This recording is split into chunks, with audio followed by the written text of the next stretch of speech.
Guys I am Madhukant.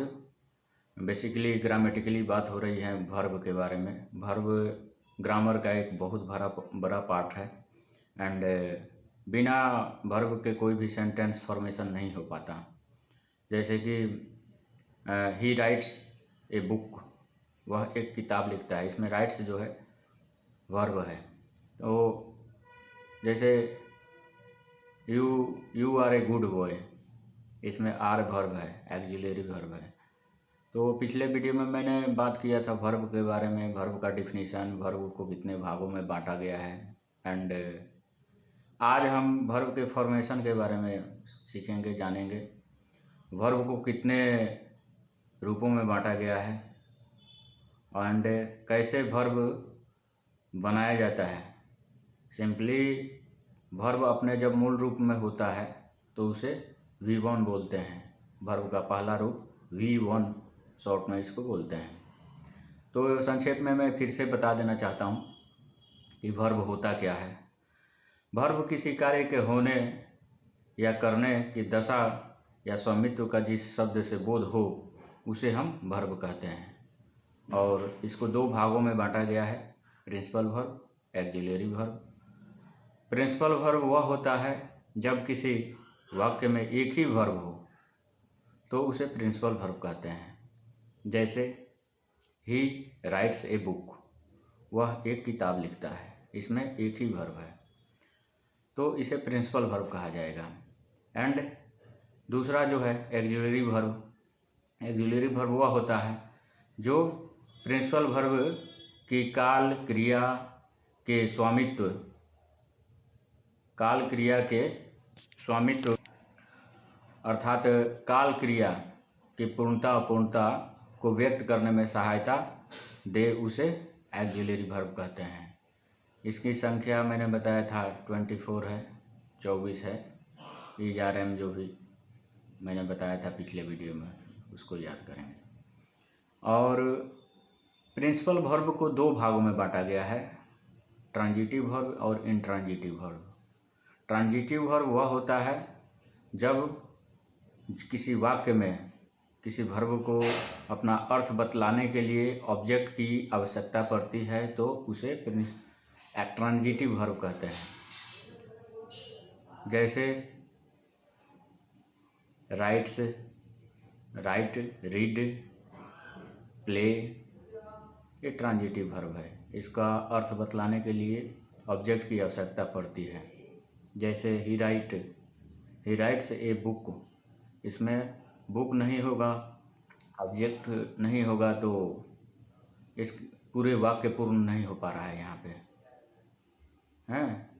तो ये हो गया ट्रांजिटिव वर्ब। इंट्रांजिटिव वर्ब वह होता है जो जिसमें जो जिस वर्ब का प्रयोग होता है, जिस वाक्य में उस वर्ब का प्रयोग होता है, उसको अपना अर्थ बतलाने के लिए किसी ऑब्जेक्ट की आवश्यकता नहीं पड़ती है, उसे इंट्रांजिटिव वर्ब कहते हैं। तो ये हो गया transitive. For example go, come, jump, laugh, इनको अपना अर्थ बतलाने के लिए किसी ऑब्जेक्ट की आवश्यकता नहीं है, तो ये इंट्रांजिटिव वर्ब है। तो यही वर्ब का मेन रूप है। एंड अब आते हैं कि वर्ब बहुत बड़ा पार्ट है ग्रामर का या किसी भी सेंटेंस को फॉर्मेशन के लिए। तो वर्ब को 5 भागों में 5 रूप होते हैं वर्ब के। वर्ब जब अपने मूल रूप में होता है तो उसे वर्ब का पहला रूप कहा जाता है, V1। वर्ब के दूसरे रूप को V2 बोलते हैं। वर्ब के तीसरे रूप को V3 बोलते हैं। वर्ब के चौथे रूप को V4 बोलते हैं। एंड वर्ब के पांचवें रूप को V5 कहा जाता है। बनता कैसे है, इसको बना के मैं समझा रहा हूँ कैसे बनता है वर्ब।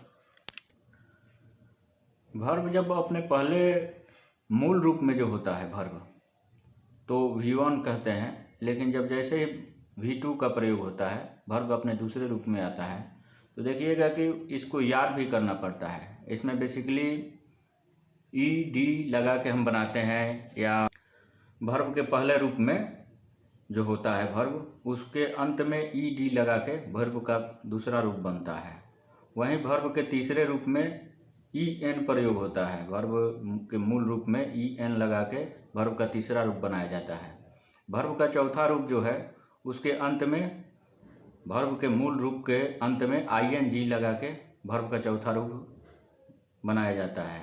एंड वर्ब का पांचवा रूप जो है, जिसे V5 कहते हैं, इसमें es लगा के वर्ब का पांचवा रूप बनाया जाता है। बट जो है कि याद करना पड़ेगा इसको।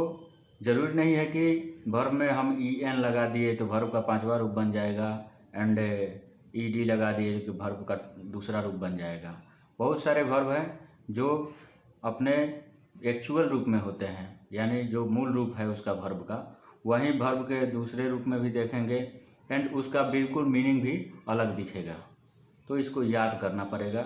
जैसे मैं बुक का नाम बता देता हूँ, ए ठाकुर का बुक है, या KP ठाकुर का बुक है, या सिद्धनाथ प्रसाद के बुक में सारे वर्ब के रूप का वर्णन किया गया है। तो उनको याद करेंगे, देखेंगे कैसे वर्ब का अलग अलग रूप बन जाता है।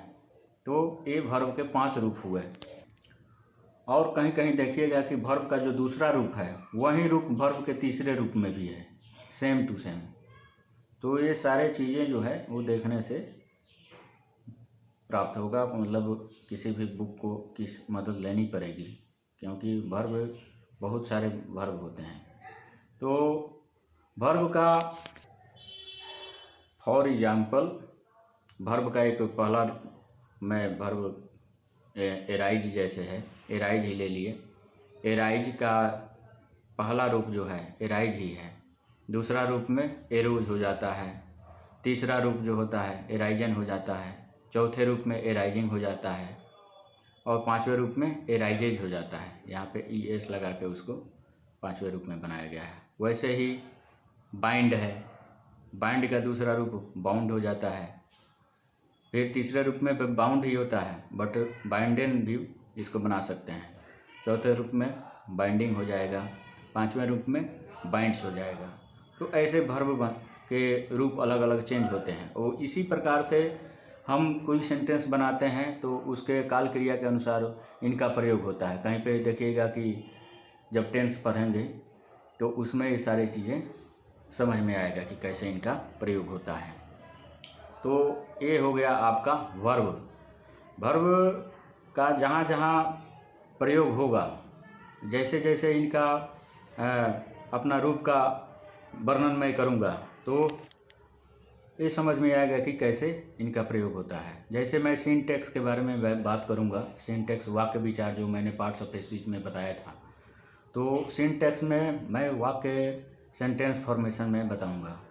ये अगले वीडियो में मैं सेंटेंस फॉर्मेशन शुरू कर दूँगा, कैसे स्ट्रक्चर बनते हैं, और ग्रामेटिकली बहुत चीज़ें सीखने को मिलेंगी इसमें।